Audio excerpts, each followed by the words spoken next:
Homeschooling, Episode 5.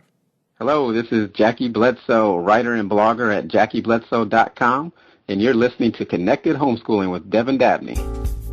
Welcome to the Connected Homeschooling Podcast, where we connect homeschooling families like yours with leaders, authors, speakers, and all-around interesting people who provide great conversations, tips, and advice. Now here's your host, Devin Dabney. Well, hello and welcome to another episode of Connected Homeschooling. I'm your host, Devin Dabney, and I'm glad to be back for this week's show.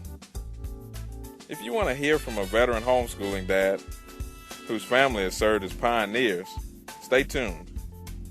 This week, my interview is with Mr. Eric Burges of the National Black Home Educators, also known as NBHE. And in the interview, we discuss topics such as the role of dads, socialization, and more. But first, this podcast is brought to you by Dabney Piano. If you're thinking about learning the piano, but you don't want the hassle of having to drive to a weekly lesson, we're here to help.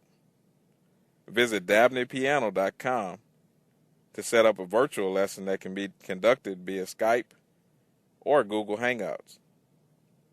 And as a listener to this podcast, we're offering your first lesson free. So visit DabneyPiano.com and mention that you're a listener to Connected Homeschooling. Now for our featured presentation with Mr. Eric Burges. He's a pastor, husband, father, writer, singer, and the co-founder of National Black Home Educators, NBHE. And he's also newly retired from the Louisiana Department of Transportation and Development. My guest today is Eric Burges. Welcome to the show, Eric. Thank you so much, Devin. I'm excited about this. Okay, well, I'm glad to have you on the show. And, of course, I've known you now for several years, and I just wanted to bring you on to help you share your story as a homeschooling father and someone who's been very encouraging to my family. And so I'm pleased to have you on today. It's my honor. I'm so excited. Well, as a podcast host, one of my goals with this show is to actually connect homeschoolers with people who I believe have a remarkable story, or they're doing things that are very encouraging and inspiring to all of us. And so what we do at the beginning of each episode is just have the guests to share a little bit about themselves and their family, just help us to connect to their story. So why don't you share with us for a few minutes, and then we'll just pick up after that. Okay, sounds good. Well, I'm Eric Burges. I live in Baton Rouge, Louisiana. This is where I've grown up. I'm married to my high school sweetheart, Joyce Coleman, which, of course, is now Joyce Burges. And we have 5 children. We have a nice spread because the ages are 37, 30, 29, 25, and 18 years old. So, there's enough children to keep us young for a long time. Our beginnings were very humble, and God has blessed us immensely. And a lot of times you'll meet people and they say, well, my circumstances weren't just right. Well, shake hands with a fellow person. My high school sweetheart and I, we knew each other, and for graduation, we gave each other a baby. And at the school that we were attending, people that saw the opportunities that we had said the only thing that a baby is going to do for you is take away opportunities. And a group of them had put together some resources to pay for an abortion, which we did not take them up on the offer. And I do want to say it wasn't because we were so spiritual that we were deep in the Lord. I wish I could say that we were at that time. But God just had a plan, so we didn't take that. And that young man is our oldest son, Eric, the one that's 37, which is the one that precipitated the whole homeschooling experience for us. So it just goes to show you that God has such a sense of humor, because when people say something is going to take something away from you, God will say, watch me take that thing and give you opportunity. So that's the surrounding of NBHE, this call, and the homeschooling experience that we have with our family. So it gives you a little background on us. I've worked for the Department of Transportation for 33 years. Joyce worked outside the home for a good while, and things were a little different then. When she was pregnant with baby number 3, her boss told her, you need to make a decision. Either you're going to have babies or a career. So anyway, that's how she ended up coming home. And as things in the school system did not work for us, we made the decision to homeschool, which was after we exhausted everything else, trying to see if we could do private schools, see if we could get them into maybe one of the parochial schools here. And we just didn't have the resources for it. So we chose homeschooling. And I like to just leave people with the thought that our desperation became our destiny. So when things seem like they're just very desperate, don't give up. You never know what's around the corner. Wow, what an inspiring story. And I guess that provides a great segue for us. At the beginning of each episode, we have the guest to share something that's very inspirational, a scripture or a quote. And so why don't you share your scripture with us? Okay. Scripture is real simple, but is very impacting. It comes from Galatians, the 6th chapter and the 9th verse. It says, and let us not be weary in well-doing, for in due season we shall reap if we faint not. I mean, such a small scripture, but it's dealing with perseverance. It's dealing with looking toward the future, because in our society that revolves around McDonald's and people that can serve you pretty quick and get you going, sometimes you have to stand. Sometimes it's not just something where you just say it and then all of a sudden it's there in your lap. You have to stand and see the salvation of the Lord in the midst of that. And while you're standing, there's some things that you have to do. You know, we can't be strangers to work, neither can we shy away from it, because, you know, in that standing, it necessitates that husbands and wives, that they love each other, that they be committed to each other, and that they be committed especially to God, because He is the author and the finisher of our faith. He's the one who originates where we are, and He's the one that will perfect this whole journey that we have. So while we're committed to one another, we learn to love each other and to enjoy each other and to love our children and to serve them. Because in the long run, when you look back over the span of your life, you want to know, what did you do that really had meaning and had some eternal value? And those things are the ones that you will come to mind. Well, thank you for sharing that. I know it's very encouraging to me and to others. You mentioned some of the things about your homeschooling journey, and so let's take a moment to look at that and explore it a little bit further. You mentioned that you started, and your wife came home when she was faced with that decision. How did you actually find out about homeschooling as even an option? For many of us, we're the first generation to homeschool, and it wasn't something that was passed down to us from generation to generation. How was that something that you even found out about and decided to do? Well, you'll get a kick out of this because it even goes further. In my family, we had educators, and of course they were not happy when we started talking about home educating, because first of all, they knew that we did to some extent struggle in school, and we got out of school not as the valedictorian or salutatorian. We were on a thank you, Lordy basis, that they would like to say. So wasn't anything that we had to offer to our children. But there was one thing that we did have to offer that was very great. We knew that we loved our children. And one of the things that's missing, because I'm a product of the public school system, but I remember in the old days that teachers actually loved children. It wasn't just a means of a check. And they weren't under the pressure of trying to produce test scores, and that was the only validation of them as teachers. So once we had the issue with our school, because what it was, Eric was accepted into a magnet school, and once he was accepted into magnet school, about midway, his grades fell, and then all of a sudden we were faced with two options: to send our son to a school that was very far away from our home and my job, or to let them retain him, and he would go there the next year and hopefully he would do better.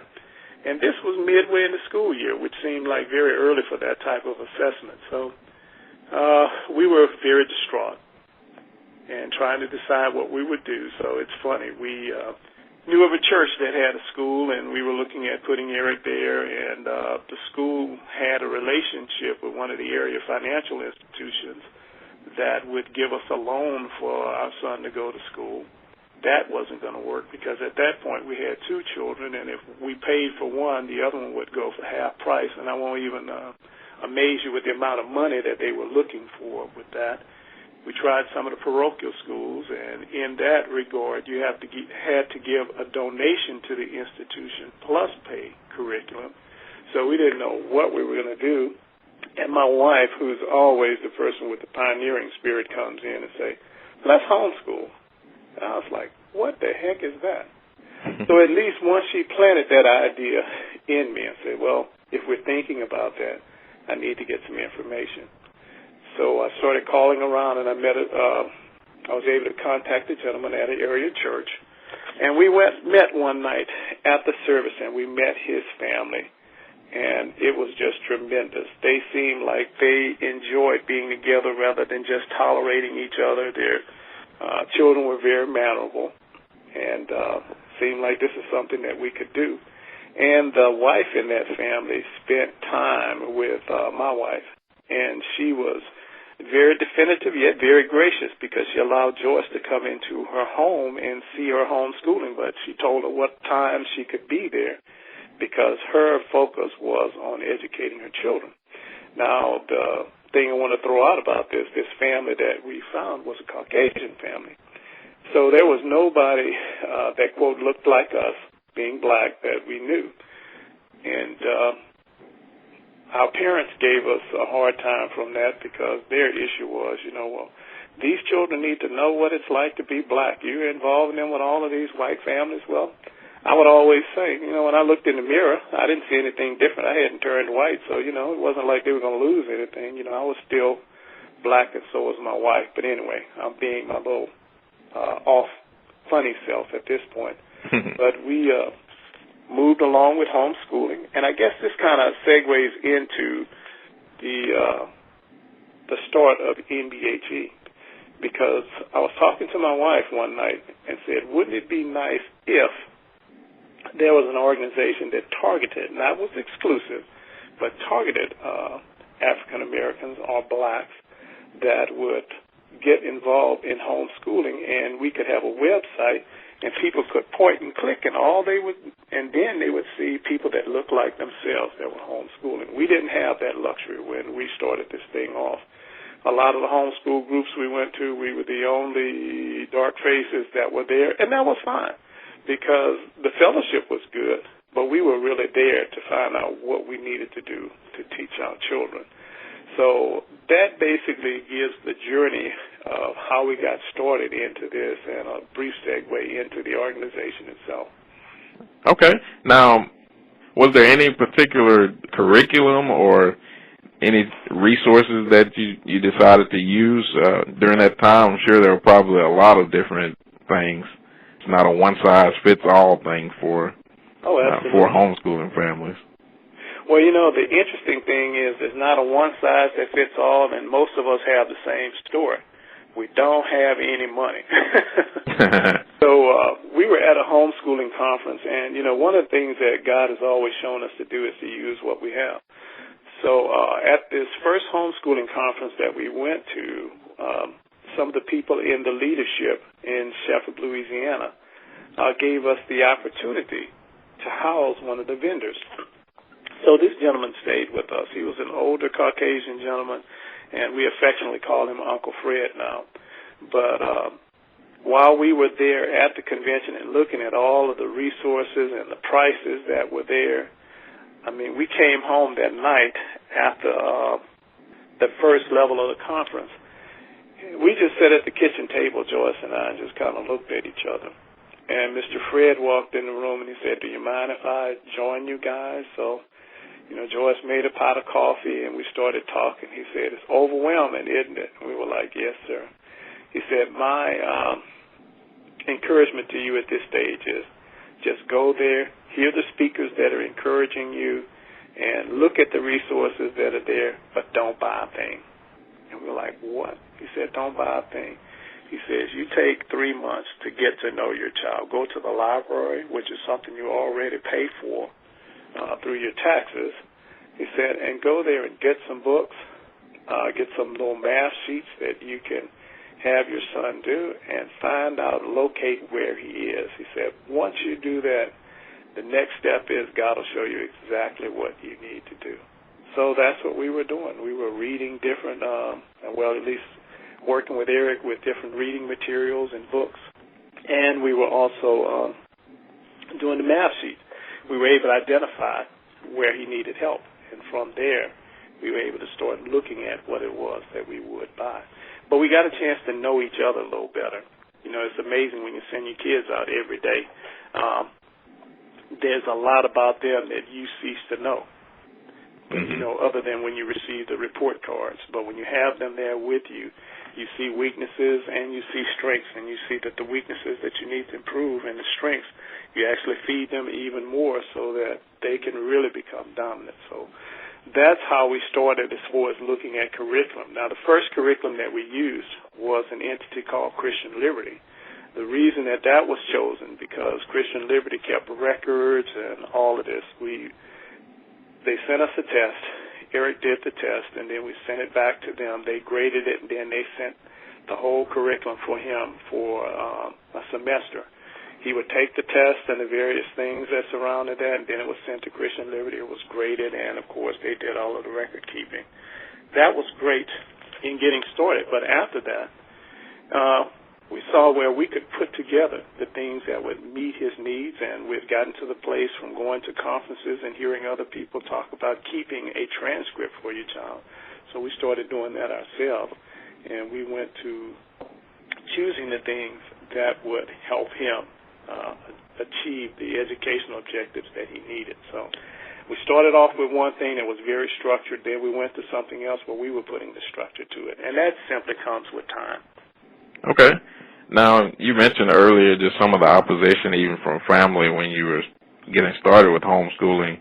What were some of the challenges that you had during your time of homeschooling children?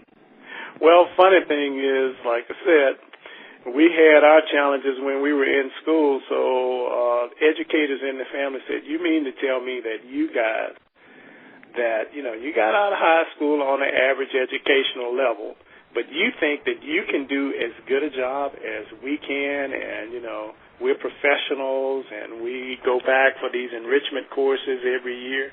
And, you know, the object was, in some of the conversations, guys, this is not a competition. This is the education of my child. And even though you have these resources, you have schoolrooms with children in them that are overpopulated, you have more people than you can actually touch. So this is not saying that we can do a better job. We know this is the responsibility that we're supposed to take on. And then the next thing, being a little older, my parents were active in civil rights movement, and they fought to get into the school system, and they're like, well, you know, isn't this something? We used to fight to get into the system, and now you guys are just going to abandon it. You're going to leave? They said, we don't understand that. But the issue was we weren't trying to preserve a system that was failing us. We were looking forward to what we needed to do for our children at that point. Now, Joyce and I, since that time, we worked to see what we can change about the educational system that exists to make it better for children. But by the same token, we couldn't sacrifice our children in that system. Okay. Well, thanks for sharing that. And one last thing about homeschooling and your journey there. One of the questions that we always get is, what about socialization? Now, I've had the opportunity, I believe I've met 4 of your 5 children, and we've definitely been able to have a normal conversation, and nothing has stood out to me like, oh, these are, for lack of better words, the weird, unsocialized homeschoolers. So what is your response when someone says, well, what about socialization if I'm thinking about homeschooling my child? Well, you know, it's an interesting thing. I hear that question all the time. It has very little validity to me because when I sit down in the evening and I look at the news and I look at the school system, I look at the killings that take place, I look at the rapes that take place, and the other things that are happening on campus, apparently their socialization isn't that positive. So that is not something I give a lot of time to. But In the homeschooling realm, for some reason, there's something in the water, I guess, that we drink that causes us to be very prolific. So we have a house full of kids. So they have a lot of people that they can interact with. And also in that interaction, it is not just age segregated. There's multi-level of ages that are there. So they learn to interact on various levels. Just like you were saying, you met my group. Not only can they communicate with each other and with their peers, they're able to talk with adults. When they get with adults, they don't do the thing like some of my friends did. Put the finger in their mouth, oh, I don't want to talk to these old people. I don't really understand what they're talking about. But they're able to function on multiple levels, which is what the average person does. Well, what everybody does when you find yourself in a job situation. You're not just there with people that are your age. You're there working with people in all types of age groups, and you have to be able to communicate with them. So that's where the true socialization takes place. And then the next thing, just being real honest, unless you live in a cave or you've decided that that's where you're going to stay in a cave, there's lots of people to interact with. We do go to church on Sundays, so there's lots of people to interact with there. There's the library and other institutions when we go to. My sons played sports with what's called the Breck League here in town, and I was out there with them with that. So they've had the opportunity to interact with people on all types of levels, not to mention in the homeschool movement at our time, there weren't as many co-ops that were available at that point, but yet you had Christian Home Educators Fellowship of Louisiana. And when they had gatherings, which were days at the park and 4-H and various things like that, they had an opportunity to interact with other kids as well. And, we found ourselves where we had to limit that, not that anything negative was happening, but it would have eaten up all of our time spending with each other just going to all of these events. So the average homeschool parent has to be careful not to just allow their time to be eaten up with ripping and running from one event to another. It's good. You need to decide what's important, what the needs of your children are with that, and that's what you participate in. That's actually one of the things that one of my previous guests, Jackie Bledsoe, had to say as another homeschooling dad, and he said that their problem tends to be on the opposite extreme because you can get into too much socialization, and like you said, you're ripping and running back and forth. You're going to different events and different activities, and so you have to pare it down a little bit in order to even spend the time at home. That's very true. Well, just being with parents, that's a social activity in and of itself. And, it's amazing because a lot of times when people say, what about socialization? Last time I checked, school was supposed to be an educational institution, not a place for socialization. You have the opportunity to interact with other children, but so much has been placed on the fact that the socialization of children, that the education of them has been neglected. At least they say, well, they might not know how to do these problems or read this book, but nonetheless, they sure have a good opportunity of working together with other children. And as I said, that really doesn't function that well from what I've seen in the news media and then with other children that I come in contact with. So I think the best people to provide socialization for children are the parents, particularly when they take that matter in their hands. The one thing that any parent has to guard against is the fact that they're not teaching their children how to be social individuals, that they're not spending time with them, interacting with them, causing them to interact with their brothers and sisters in the house and then with other adults in the various things that they participate in. My children, I can remember from a young age, them sitting in the basket at the grocer and talking with people that were there behind them purchasing their groceries as well. So this is not a big issue. It's something that you just do on a daily basis. I agree. Well, let's transition here. You mentioned some of the origins of NBHE and getting the ideas for NBHE. Did you face any challenges with getting the organization started? And then, I guess on the opposite extreme, what has been the greatest reward since you've been a part of NBHE?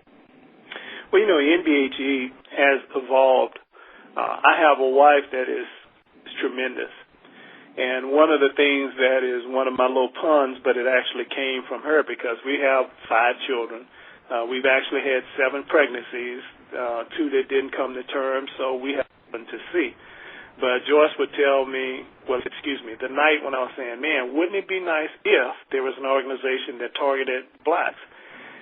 And she said, oh, my goodness, she said, you just keep me pregnant all the time because now you've given me this idea, and I'm just pregnant with this idea. So with NBHE was an opportunity for blacks to see themselves in the home education environment, to be able to go to a website and also receive a newsletter and look and see stories of people just like themselves. Their beginnings or even the intermediary parts are not perfect, but nonetheless they persevere and work toward the education of their children and the building of their families. So that was what I wanted to see happen. Now from that, my wife has taken it to the level of having people all around the United States that serve as kind of like representatives of other states, contacts rather, giving people information that are interested in homeschooling. From there, we went to having an area conference where people could come together and actually interact. So it's just been a lot of growth, and Joyce and I have had the opportunity to go and speak at other conferences because most of the other conferences out there, particularly when we were started, there were a group of people that did not look like us, and matter of fact, because most people only watch television, they had a strange idea of us that, we weren't exactly the type of people that you wanted to mingle with. But God gave us this mantle to be able to go into that environment and to draw other homeschoolers out of the woodworks, which were people that looked like us, and then also to impact the others that did not look like us so that they would understand that we're people that love our families. We're not out there, the whole segment of criminals that are there, but we love our families the same way that criminals are, when they look at them, it's colorless. It goes across the scheme of colors. They have families that are there. They love their children, and they want to raise households that'll glorify God and that'll impact and be a blessing to the society. So we were given that mantle, and that was something that we've done and still do even to this day because it's very important. Matter of fact, it's another point of evangelism. I agree with that, and I'm glad you mentioned just some of the things that have been rewarding for you. I tend to believe that sometimes, and I guess you wish it wasn't the case, but in many instances, in order to have influence or to encourage people of a certain culture or race, it is necessary lots of times for them to see someone like themselves or someone that may be in their sphere of influence doing these things like homeschooling or having a family that is loving and supportive of each other. And when they're able to see that, I think it brings things in a positive light. And just like you said, people were able to see people of color who are homeschooling and being successful with it. And so for our own culture, it provided a positive light there and was encouraging and I'm sure inspiring to other people who wanted to consider that option of homeschooling. And then for other cultures, there was an opportunity for them to see a positive example of that. And so that's I think one of the benefits of people who are members of NBHE. And like you said, it's not exclusive. I've seen that over time and just really known that there are people of various cultures who are very supportive of this, and they want to encourage families, and this is one of the ways to do it. And so I appreciate and just commend you and Joyce on starting this organization and just keeping it going for so long. And what we'll do in this last segment here, it's called 7 with Devin. It's somewhat of a lightning round, and what we do is give just some resources and recommendations and help our listeners to get to know you better and the things that you'd recommend. So I have 7 questions, and I'll just give those, and you just give me your best answer based on your knowledge and experience. Okay. So the first one is, what is the top free resource that you recommend for our listeners? If you have a family out there and said, I don't really have a budget for many things, but what would be something helpful to me as a homeschooling family? Okay. Well, one of the things would be going to our website, NBHE.net, and looking at the teaching tab, and in the teaching tab there's a resource that you can get, and it's free.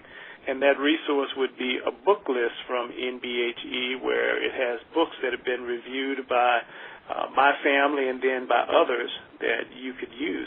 And this book list that you look at, just go to the area library, because that's where we tried to compile the list from, where you would have resources that you can use that are at your disposal that we've already paid for. And by that I mean everybody that works and has some tax base is paid for already, so you can grab those things and work with them. Oh, great. And a lot of times people forget about the library as something that's an excellent resource for homeschoolers. Oh, yeah. Now, on the opposite one other extreme, thing about the library. Living with a very industrious woman who had very little money to deal with because of the job that I had, the area library actually has paintings in the library that you can check out for a month. So our home was always filled with beautiful paintings, and people would come by the house and they thought that we were people of means, financial means. And these were checked out paintings that were wow. And I've never heard of that. I've never heard of that. So there is just so many resources there. There are meeting rooms if you decide that you want to get together and have a little group session with some other homeschool families, where you don't have a place to meet. The only thing is you have to keep your children under control, as we should do anyway, but they are a very great resource to be able to be used, and a lot of times it's a very neglected resource. Wow. Now, on the opposite extreme, what is a paid resource that you'd recommend for listeners? Now, on the paid resource thing, I must admit I would have to defer to Ms. Burges on that because I am not sure. Joyce has a website. It's called JoyceBurges.com. It's JoyceBurges.com. She would be the person on the paid resource end. Okay. Well, no problem. We'll link up to that in the show notes. And the show notes for this episode will be found at connectedhomeschooling.com/episode 5 for anyone who's listening and wants to check out the resources. Another question is, if you were able to start your homeschooling journey over, what would be the first step that you take? If I was able to start my homeschooling journey over, the one thing that I think of is when we first started homeschooling, we didn't really understand the concept of homeschooling. We were trying to do school at home. We went out and bought some desks, and I, being who I am, I went out and got a little bell that I could connect the battery to, where we could ring the bell and change classes, so to speak, or change subjects for that matter, and we had a blackboard and all of this stuff. Those things weren't wrong, but for us, we were feeling pretty defeated after a couple of weeks because we were trying to reproduce the school system at home, and that's not what you do. Homeschooling is an environment. It's a learning environment. Having limited resources to work with, when we started homeschooling and with Joyce being at home, we had to make some decisions. And one of the things that bit the dust very quickly was cable. Rather than having cable, we learned to sit down and read books together. There were things that we could listen to on the radio, like Focus on the Family and other things that were family building. And if I had to do it all over again, I would skip that step of trying to reproduce the school system at home. It didn't work. Great. Now, being a dad and a father who's very influential, what's your best advice for dads in homeschooling families? Be involved. I'm just going to be honest about myself. I was working every day while my wife was here with the kids, and I felt like I didn't have much to offer. And believe me, having a homeschooling wife can be very intimidating. I don't care how much educational background you have. Watching these ladies who have been reading books and working with your children and come up with subject matter that you've long since forgotten in school, you can give the thing that I don't have anything to offer in the midst of this homeschooling environment. But believe me, you do. I started looking for what it was I could bring to the table. I like working with my hands and doing measurements, so I started these little building projects around the house, and in these building projects I taught the kids fractions. So there's lots that you can do. And on another funny note, which is true, but I'm going to tell you the things that I did behind Miss Burgess's back, the ladies would get together at someone's home, and they would have what they call Mom's Night Out. So when they had Mom's Night Out, Joyce had put us on a kind of a strict regimen of not having many sweets. So when she left and I saw her drive out the driveway, I'd tell the kids, let's get the cookbook and decide what we want to eat tonight that's sweet.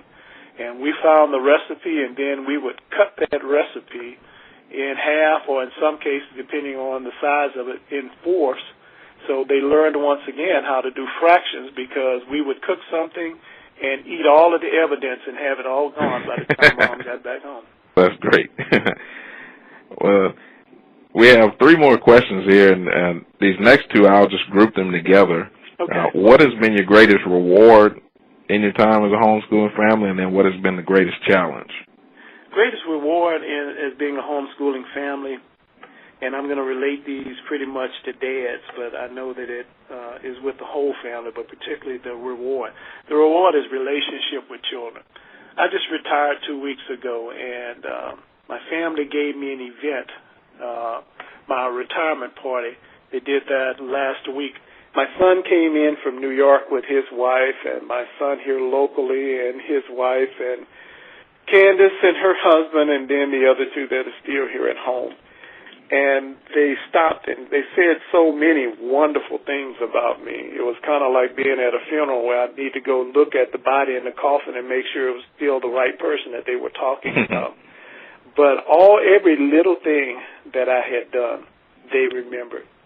So that relationship is just tremendous. And I must admit, if I had an opportunity to spend time with people, I would spend time with my children. I'm just in that now. We're just connected to each other. They are my best friends, and I love that.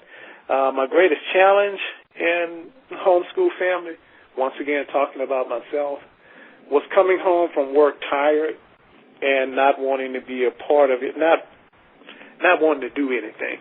And I could have let a lot of good things pass me by, but once again, I did what I could.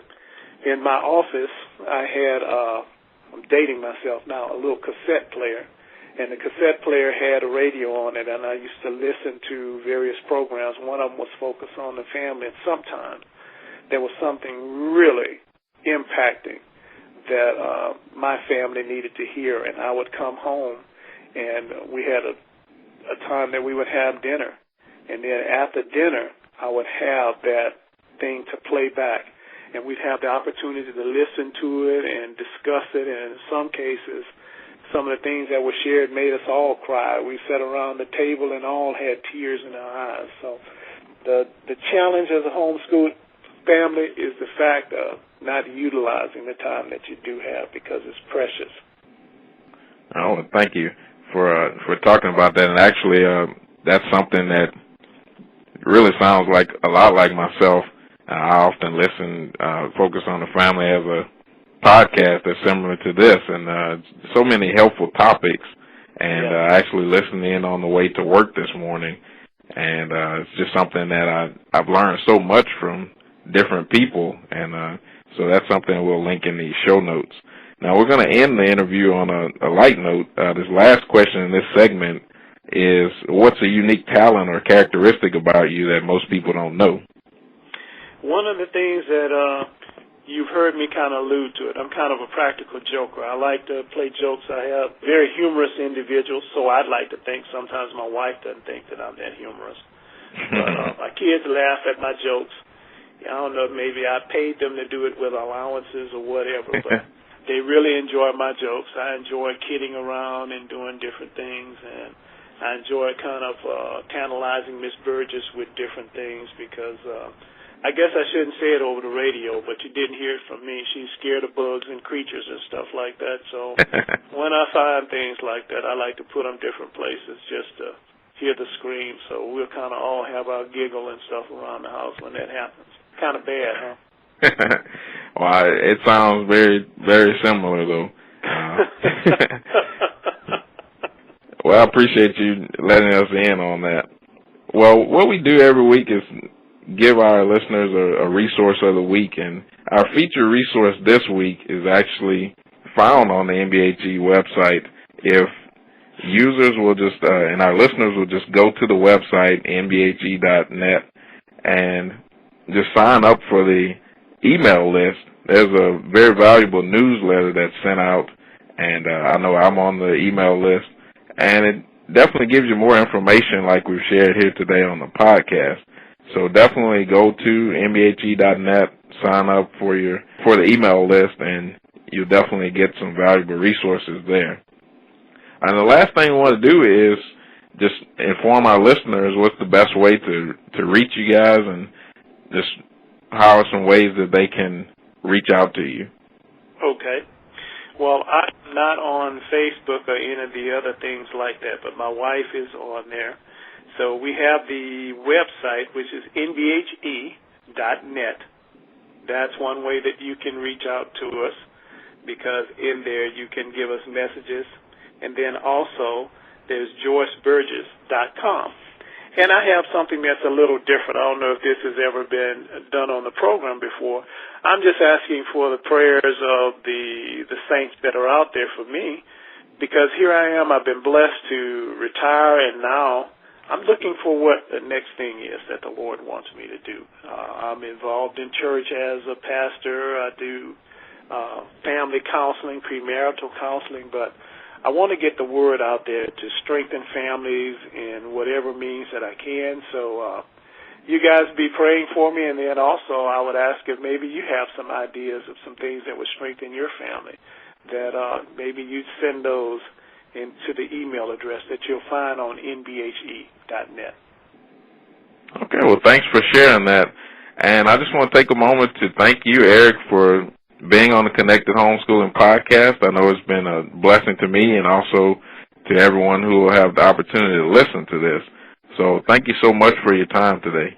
It's my pleasure, sir. Thank you for having me. God bless you. God bless you, too. Well, guys, thanks for taking out some of your valuable time to join me for this week's podcast. I hope you enjoyed the interview with our guest, Mr. Eric Burges. And be sure to visit their website at nbhe.net and also connect with them on Facebook. If you'd like to view the show notes for today's episode, visit connectedhomeschooling.com/episode 5. And also, don't forget to check us out on iTunes, and feel free to write a 1 or 2 sentence review and give it a rating. This helps other listeners of podcasts to discover our podcast and get some of the benefits that you enjoy each week. If you haven't joined us on Facebook or suggested our page to some of your friends or parents that you know, please do so at facebook.com/connectedhomeschooling. Tune in next time for another great episode where we'll connect you with the people, resources, and tools you need to make your homeschool a success.